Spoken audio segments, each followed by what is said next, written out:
Last haldi ఫంక్షన్లో photoshoot అంతా చూసేసాం కదండి. ఈ పార్ట్ 2లో ఏంటంటే హల్దీ ఫంక్షన్ ఎలా చేసామో చెప్తాము. చూసారా, పెళ్లి కూతుర్ని అలా రెడీ చేసేసి మొత్తం వాటర్ అన్నీ రెడీగా పెట్టుకున్నాము ఇంకా స్టార్ట్ చేసేయడానికి. ఫస్ట్ మా పెద్దమ్మ అయితే పసుపు పూయడంతో స్టార్ట్ చేసింది. మొహం అంతా అలా పసుపు పూసేసి, మా చెల్లి చూసారా వద్దు వద్దు అంటుంది, మేకప్ అంతా పాడైపోతుందని.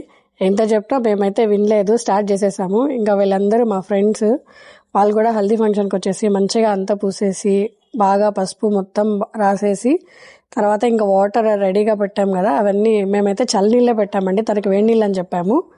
చూద్దాం తన రియాక్షన్ ఎలా ఉంటుందో. ఫస్ట్ వాటర్ వేసినప్పుడు వేడి నీళ్ళే పెట్టామని చెప్పామన్నమాట. సో చూసారా ఇంకా రెడీ వాటర్ వేయడానికి. తన రియాక్షన్ చూడండి ఎలా ఉందో. అవన్నీ చల్లనీళ్ళు పోసాం మేము.